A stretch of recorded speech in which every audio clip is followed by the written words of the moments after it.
आशा करता हूँ आप सब बहुत अच्छे होंगे। मेरा नाम है सिद्धांत अग्निहोत्री। स्टडी ग्लोस पे आपका बहुत बहुत स्वागत है। धरती हिली, एक तो यार अर्थक्वेक, पता नहीं क्या हो गया, पूरी दुनिया में भूचाल आ गया है। हर जगह अर्थक्वेक आए जा रहे हैं। मतलब पूरी दुनिया का ऐसा कोई कोना नहीं है जो छूट ना रहा हो। कहीं साउथ अमेरिका में तो खैर वहाँ तो आते ही हैं, अफगानिस्तान में एकदम भरमार, पाकिस्तान में झटके, भारत में तो आ ही रहे हैं। अब 21 मार्च को खैर लखनऊ में तो इतने महसूस नहीं हुए, बट दिल्ली में महसूस हुए। ठीक है, रात के 11-12 बजे धरती हिल गई पूरी। अब अफगानिस्तान में अर्थक्वेक आया। अब अर्थक्वेक के पे मैंने एक प्रॉपर पूरा लेक्चर बनाया है। ठीक है, पूरा लेक्चर कि आखिरकार अर्थक्वेक, बहुत सारे लेक्चर्स बनाए, एक नहीं, आता क्यों, आप उसको देखिएगा। यहां पे हम कुछ एक बहुत ही अजीब फेनोमेना की बात करेंगे। आशुतोष पाठक ने एक वीडियो रिकॉर्ड किया कि जब अर्थक्वेक आ रहा था तो इस तरीके की लाइट्स देखने को मिली आसमान में। ठीक है, कि इधर धरती हिल रही है और आसमान जगमगा रहा है।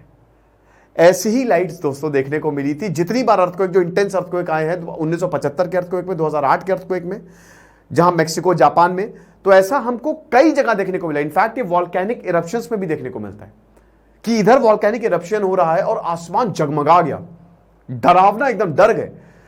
एक मूवी आई थी, आपने देखी, वॉर ऑफ द वर्ल्ड्स, मेरी one of the favourite movie. मैं उस समय 8th क्लास में था और वॉर ऑफ द वर्ल्ड्स, उस समय आपको याद है कि न्यूज़पेपर एक प्रोग्राम चलाता था। ठीक है, तो उसमें हम लोगों को एक मूवी दिखाई जाती थी। तो हम और मेरा एक फ्रेंड विनय, तो हम लोग गए थे वॉर ऑफ द वर्ल्ड्स देखने। तो वो मूवी बहुत टेरिफाइंग, आज भी वो बहुत टेरिफाइंग है। एलियन की सबसे खतरनाक मूवी है, स्टीवन स्पीलबर्ग की। तो उसमें आपने देखा कि पहले धरती हिलती है, भूकंप आता है, और उसके बाद उससे निकलते एलियंस, ऐसे ही एकदम आसमान में जगमगाहट होती। तो क्या ये एलियंस है? क्या वाकई में भूकंप आ रहा है? बात करेंगे, लेकिन साथ साथ भूकंप की भी बात करेंगे। क्या एलियंस ये भूकंप ला रहे हैं, उसकी भी बात करेंगे। और हर जगह ये जो अर्थक्वेक, ट्रेमर्स है, दे वर फेल्ट। दोस्तों, इससे पहले हम भूकंप के बारे में समझें। देखिए, भूकंप आता क्यों है, और भूकंप एक ऐसा टॉपिक है जिसको समझना बड़ा मुश्किल होता है। एनसीईआरटी ज्योग्राफी में सब कुछ समझाया है, लेकिन एनसीईआरटी ज्योग्राफी ओसवाल बुक्स की सबसे जबरदस्त है। एक एक कंसेप्ट, पूरी फिजिकल ज्योग्राफी इतने अच्छे से समझाई है, 6th to 12th, हर जो टॉपिक है, ठीक है, चाहे वो फिजिकल हो, चाहे वो वर्ल्ड हो, चाहे इंडियन, बहुत बढ़िया तरीके से आपको एक एक चीज समझ में आ जाएगी। तो ये जो शानदार किताब है, one solution for all, geography class 6th to 12th, इसको आप अवेल कर सकते हैं। ठीक है, कंटेंट आप देख सकते हैं, ये पूरे देखिए 6th से शुरू है, 7th, 8th, 9th, 11th, 12th, पूरा कंप्लीट है। एवरीथिंग, चाहे फिजिकल ज्योग्राफी हो गया, चाहे वो इंडियन ज्योग्राफी, बहुत अच्छे से। और सबसे बड़ी बात यह है कि इसमें इन्होंने बहुत सारे एड ऑन्स किए हैं। अब सबसे देखिए, क्योंकि देखिए ज्योग्राफी हम इसीलिए पढ़ते हैं ताकि हमारा एग्जाम निकले, तो इसमें यूपीएससी हो गया, पीसीएस हो गया, सारे के सारे एग्जाम्स कवर्ड हैं। Everything is covered, so complete coverage of NCERT syllabus. साथ ही साथ मल्टीपल चॉइस क्वेश्चन, एमसीक्यूज भी यहां पे दिए हुए हैं, जिसके 3 लेवल हैं। 3 लेवल के एमसीक्यूज दिए हुए हैं जिसमें आप प्रैक्टिस कर सकते हैं। और पिछले साल के भी सवाल हैं, पीएससी हो गया, यूपीएससी हो गया, उसको आप प्रैक्टिस कर सकते हैं। और अपनी जो यूपीएससी और पीसीएस की तैयारी, उसको आप बहुत ज्यादा बुलंद कर सकते हैं, बहुत बढ़िया तरीके से कर सकते हैं। साथ ही साथ जो मॉडरेट है, ठीक है, इजी, और उसके बाद हाई लेवल, इसमें यूपीएससी हो, पीसीएस हो, पीएससी हो, इसके सवाल जो है वो दिए गए हैं। जिस तरीके से एग्जाम का पैटर्न है, सेम तरीके से यहां पे सॉल्यूशंस प्रोवाइड किया गया है। ठीक है, तो ये शानदार किताब, ये जो बुक है, इसको आप खरीद सकते हैं। डिस्क्रिप्शन और कमेंट बॉक्स में मैंने लिंक दिया है, लिंक को क्लिक करें, किताब को डाउनलोड करें, मतलब किताब को अवेल करें।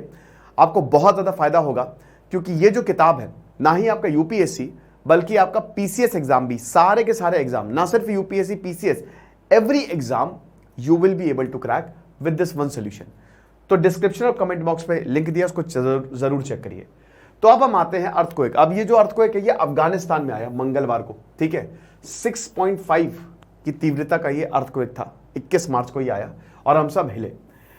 अब 187 kilometre below the earth surface इसका ओरिजिन था। देखिए, अर्थक्वेक आया, वो सब हमको पता है, इस पे हम इतना ज्यादा ध्यान नहीं देंगे, क्योंकि ये हम सबको एपी सेंटर जो था जो अर्थक्वेक का, it was north eastern Afghanistan में। अब हम सबको पता है कि टेक्टोनिक प्लेट्स है, वो आपस में, वो दूर जाती है, पास आती है, वो जो पास आएंगी, ठीक है, बहुत तेज मूवमेंट होगा तो वेव्स निकलती हैं।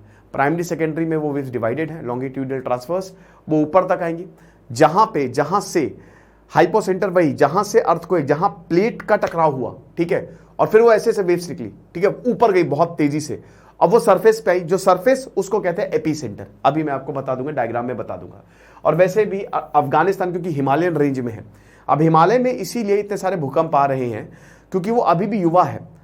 हर साल कुछ सेंटीमीटर हिमालय अभी बढ़ता जा रहा है और पूरा अफगानिस्तान हिमालयन रेंज में आता है, तो जाहिर सी बात है वो भूकंप वहां पे डेली आते हैं। लेकिन जब बड़े भूकंप हो जाते हैं तो फिर ज्यादा दिक्कत हो जाती है, कैजुअलिटी होने लगती है। ये आप देख सकते हैं, इसको कहते हैं फोकस, ठीक है। ये डिफरेंट फॉल्ट्स होते हैं, फॉल्ट्स मतलब क्रैक्स एक तरीके से, जैसे आप जा रहे रोड पे क्रैक दिखा तो उसको आप यहां पे फॉल्ट कह लीजिए जियोलॉजी के टर्म्स में, ठीक है। तो ये है फोकस, यहां पे कुछ प्रॉब्लम होगी तो ये है एपीसेंटर। जो सरफेस होता है ना, जैसे आप यहां पे खड़े हुए हैं, सबसे बेस्ट एग्जांपल, आप यहां पे मस्त चिल कर रहे हैं और यहां पे ये फॉल्ट है, ठीक है। अब ये आपका फोकस, यहां से अर्थक्वेक ओरिजिनेट होगा, अब ये वेव ऐसे ऊपर जाएंगी, ये वाला जो सरफेस वाला एरिया इसको कहते हैं एपीसेंटर, जहां से जो सरफेस पे जहां से ओरिजिनेट होता है, ठीक है, उसको कहते हैं एपीसेंटर। तो फिर उसके बाद भूकंप आएगा और उसके बाद हम सबकी लग जाएगी। लेकिन यहां पे अगर आप देखो, ये वीडियो आप देख सकते हो, ये इस तरीके की red to purple light change, colour change हो गया यहां पे आसमान का, जैसे ही भूकंप आया कलर ही चेंज हो गया। इसको कहते हैं दोस्तों, ये कोई एलियन नहीं है, पहले आपको बता दूं, इसको कहते हैं earthquake lights, EL, earthquake lights. अब ये क्यों आसमान इतना जगमगा जाता है, इसका अभी तक कोई प्रॉपर एक्सप्लेनेशन नहीं है, अभी भी इसमें रिसर्च चल रही है। तो स्पेशल लाइट्स हमको देखने को मिली थी। क्यों होता है, देखिए इसमें बेसिकली अगर एक्सपर्ट्स की माने तो दो ही रीजंस हैं। एक तो जो ऑरोरा के लिए दिया जाता है, अरोड़ा अंकल नहीं ही, ऑरोरा, ठीक है। आपने देखा है ना कि नॉर्दर्न हेमिस्फीयर पे बहुत ही खूबसूरत लाइट्स देखने को मिलती है, लोग उसको देखने जाते हैं भाई, वो मैग्नेटिक फील्ड के कारण होता है। तो इसमें भी जब धरती हिलती है भाई, आपको पता ही है ना कि हमारा कोर घूम रहा है, हमारा कोर घूम रहा है, जिसकी वजह से मैग्नेटिक फील्ड, जैसे मार्स पे एटमॉस्फेयर नहीं है, क्यों, क्योंकि वहां का कोर ही ठंडा है, तो कोर घूमेगा नहीं। करंट अराउंड मतलब कंडक्टर, ठीक है, the space around the current carrying conductor is known as magnetic field electrical terms में। तो यहां पे भी कुछ उसी तरीके का कंसेप्ट है कि कोई भी चीज बहुत तेज घूमेगी, वो करंट आसपास पैदा करेगी और उसके अगल बगल फिर फील्ड डेवलप होगी। तो हमारे धरती के पूरा अगल बगल मैग्नेटिक फील्ड डेवलप है। अब जो बाहर की खतरनाक किरणें होती है ना, इंफ्रारेड हो गया, अल्ट्रावायलेट, वो खत्म कर देती है वो। मार्स में कोरी ठंडा है, तो सब कुछ जितनी भी इंफ्रारेड अल्ट्रावायलेट जो भी स्पेक्ट्रम में आ रहा है, सब मार्स को खत्म कर दिया है, ठीक है। तो कहीं ना कहीं ये मैग्नेटिक फील्ड डिसरप्ट होती है, जिसकी वजह से इस तरीके की लाइटिंग देखने को मिलती है। और दूसरा बहुत ही एक्सेप्टेड एक्सप्लेनेशन है आयंस, कि जब टेक्टोनिक प्लेट्स का मूवमेंट होता है तो जो चार्ज्ड पार्टिकल्स हैं, ठीक है, वो सरफेस पे आ जाते हैं। ऑक्सीजन जो है, ऑक्सीजन आयंस में कन्वर्ट होते हैं, और उसके बाद वो जो एयर होती है ना, क्योंकि हम सबको पता है भाई हर जगह पार्टिकल है, हर जगह पार्टिकल है, तो एयर को आयनाइज करना शुरू कर देते हैं, जिसकी वजह से वो एटमॉस्फेयर में जाएगा और आपको इस तरीके की लाइटनिंग जो है वो देखने को मिलेगी।